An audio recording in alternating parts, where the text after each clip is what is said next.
En este video vamos a ampliar brevemente la información que dimos en la primera parte sobre el significado esotérico y simbólico de las tres cruces del Gólgota o de la crucifixión de Cristo. Ya vimos cómo al lado de la cruz de Cristo, a cada lado, aparecían un ladrón, y esto se ha explicado como un hecho histórico, pero también debe explicarse que simbólicamente y esotéricamente es un hecho con mucho simbolismo astrológico. Así que las tres cruces son un símbolo de las 12 lecciones que debe seguir la humanidad y cada persona en la evolución de su conciencia. Así que cada una de las cruces simboliza 4 signos del zodíaco, y cada uno de esos 4 signos son una etapa previa a la evolución de la conciencia. Como vemos en la imagen que está en el monitor, vemos las 3 cruces con sus 4 signos zodiacales correspondientes. Ya dijimos que la primera cruz, o sea, la que está al lado izquierdo de la imagen, es la cruz mutable, donde se simboliza el ladrón que no se arrepiente, o sea, la humanidad en un estado primario de la evolución de su conciencia. Es la humanidad que tiene demasiada conciencia material y no ha caído en cuenta de su parte espiritual. La cruz de la derecha es la cruz fija, la segunda, que viene a representar y a simbolizar ya el ladrón arrepentido, o sea, la humanidad que ya es consciente de sus deberes espirituales y se quiere unir a las jerarquías espirituales y ya toma la decisión de colaborar con la evolución de sí mismo y del proyecto humano. Y la tercera cruz, la central, que es la cruz cardinal, llamada la cruz de Cristo, que es la cruz de Shambhala, o sea, la cruz de los iniciados. Entonces, para empezar, vamos a repetir que las instrucciones dadas acá están tomadas de un libro que se llama Astrología Esotérica, por el maestro tibetano Dwai Khul, y presentado por la teósofa Alice Bailey. Como todo el mundo sabe, la sociedad teosófica está destinada a estudiar en forma comparativa la ciencia y la filosofía de todas las culturas existentes y pasadas de la humanidad, a fin de tratar de llegar a una síntesis de las mismas. Este libro se recomienda ampliamente, es una verdadera enciclopedia sobre significados esotéricos y tiene muchísima información, y es uno de los mejores libros sobre astrología esotérica que circulan en Occidente, y es, pues, como ya dijimos, parte de los libros presentados por la Sociedad Teosófica que está en todo el mundo, que es universal. Entonces, para empezar, vemos que este libro dice lo siguiente: la cruz del Cristo oculto, que viene a ser la cruz mutable, que es la cruz del aspirantado, que es la cruz de la humanidad, comprende 4 signos esotéricos, que son Géminis, Virgo, Sagitario y Piscis, que es, como todo el mundo sabe, el signo que está terminando en este momento y del que estamos evolucionando hacia la cruz siguiente, que es la cruz de los discípulos, porque vamos para Acuario, de Piscis a Acuario. Entonces, para entender mejor lo que pasó o lo que está terminando de pasar en la era de Piscis, al terminar las lecciones de la cruz mutable, vamos a leer lo siguiente. Dice así: la cruz del Cristo oculto o la cruz mutable, y es que, hablando en forma general, la cruz mutable rige, por lo tanto, a la forma o a la naturaleza corpórea, De esta forma controla todo el ciclo de la vida del alma individual a través de las etapas de las experiencias inferiores de la humanidad, o sea, etapas estrictamente humanas del yo inferior y los procesos integrantes del desarrollo de la personalidad, poco a poco hasta que el hombre se transforma en una persona alineada, reorientándose lentamente hacia una visión superior, hacia una captación horizontal y vertical más amplia de su realidad espiritual, convirtiéndose así en un aspirante a la iniciación. De esta forma, esta cruz rige a la triplicidad inferior en manifestación y a los tres mundos de la evolución humana.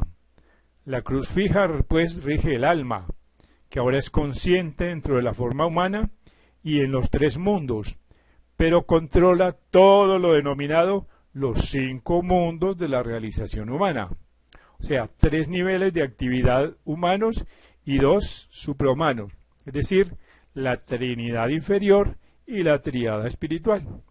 Concierne pues a toda la vida de la experiencia y las expresiones del alma, después que la cruz mutable ha obligado en realidad al hombre a pasar los senderos de purificación y del discipulado.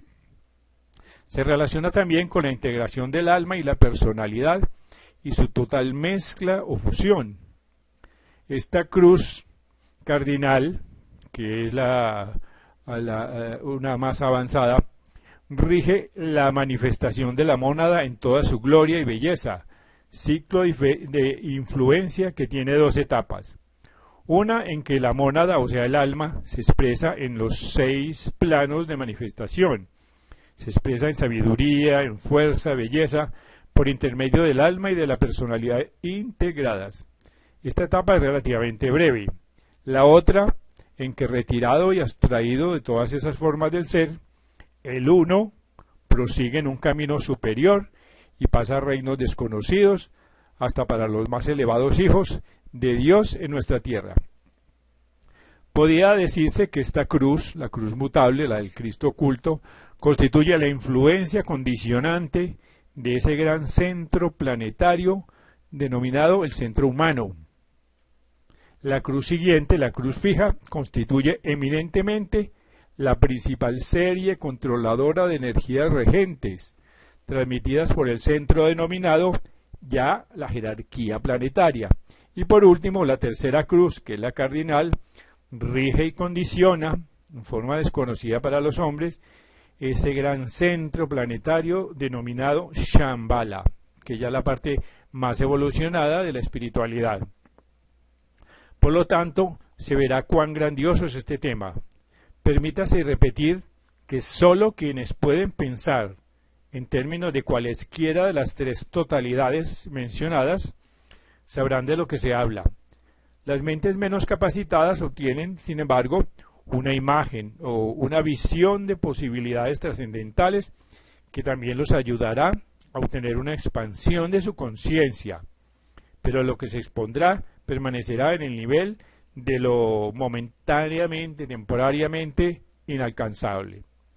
En fin, técnica y académicamente se aclarará el tema si se puntualiza que la cruz mutable es la cruz del Espíritu Santo, de la tercera persona de la Trinidad cristiana, pues organiza la sustancia y evoca la respuesta sensible de la asistencia misma.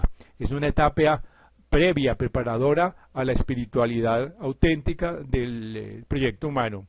La segunda cruz, que es la cruz fija, es la cruz del Hijo de Dios, lo que se llama la segunda persona de la Trinidad, que impulsado por el amor a encarnar en la materia y a ser conscientemente crucificado en la cruz de la materia.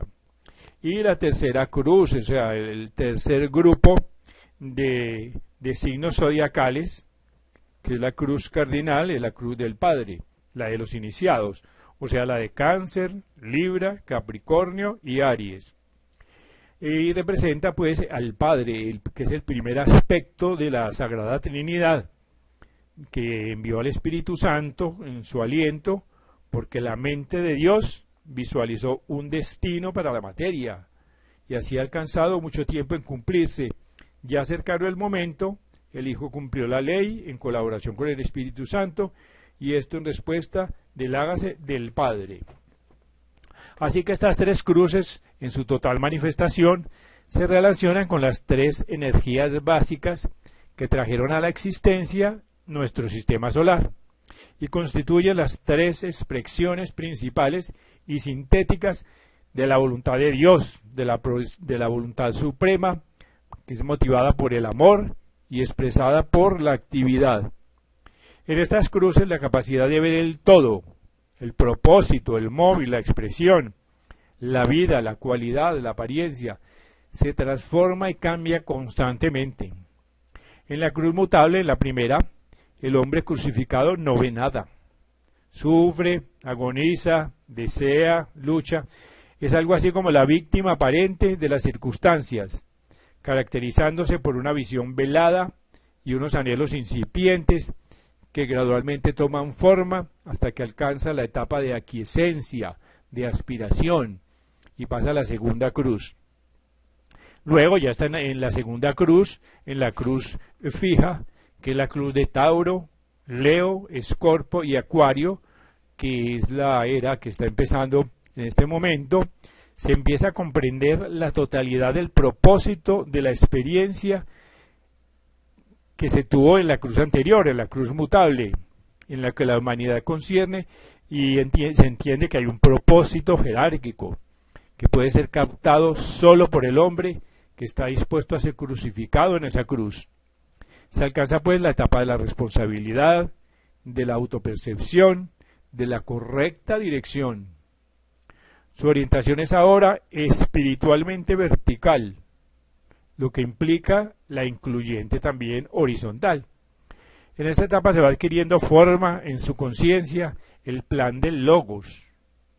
Y en la cruz tercera, en la cruz, que es en la cruz cardinal, el propósito y la culminación unificada de las dos crucifixiones anteriores evidencia en forma casi cegadora que aparece con toda claridad la visión de la intención unificada, de la unidad de la deidad, de las tres personas de la divinidad subyacente, cada una en su propia cruz.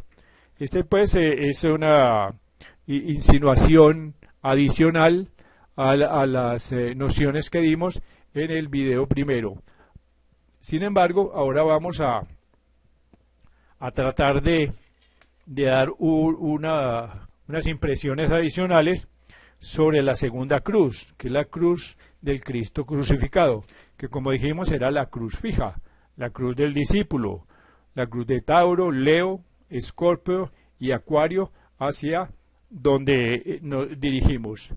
Entonces dice así el libro que estamos tratando de astrología esotérica, y dice: en la cruz fija, la influencia unida de sus cuatro corrientes de energía, cuando se expresan plenamente por intermedio de un discípulo individual y de la jerarquía, produce tres condiciones emergentes. Primero, hay una vasta experiencia de vida, de actividad y percepción grupal. El hombre autoconsciente en Leo se convierte en el hombre consciente del grupo de Acuario.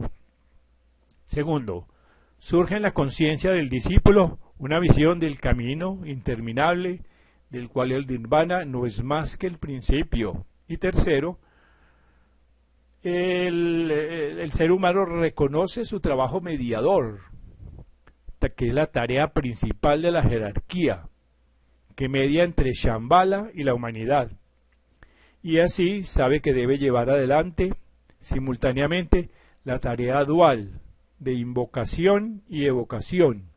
La evocación por medio de la correcta invocación de la voluntad al bien de los pensadores y aspirantes del mundo, y además la voluntad de salvar de los señores de Shambhala por conducto de la jerarquía, pues él está en posición de acercarse directamente. Se señalan estos que son grandes misterios. Por lo tanto, al principio se despierta en él una vaga determinación que cede su lugar con el tiempo a la evocación de la voluntad en sí mismo. Él se decide a colaborar, y esto oportunamente lo relaciona con el aspecto de la voluntad de la deidad, cuando emana y desciende aminorado desde Shambhala por conducto de la jerarquía, en cuya organización espiritual está siendo gradualmente integrado mediante la experiencia de la cruz fija. Aquí también debe observarse que la experiencia en la cruz primera, en la mutable, integra a un hombre en el centro denominado humanidad. La segunda cruz, la experiencia fija, integra al discípulo en un segundo centro planetario, que ya se llama la jerarquía espiritual.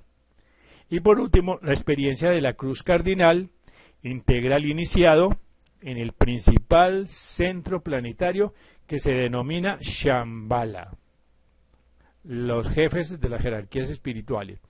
Oportunamente se va convirtiendo en un radiante centro de voluntad espiritual que afecta a la humanidad y evoca su voluntad al bien, la fusiona con la de la jerarquía hasta donde se pueda, y a su vez fusiona esta voluntad humana con la actividad jerárquica en un esfuerzo por evocar la respuesta de Shambhala.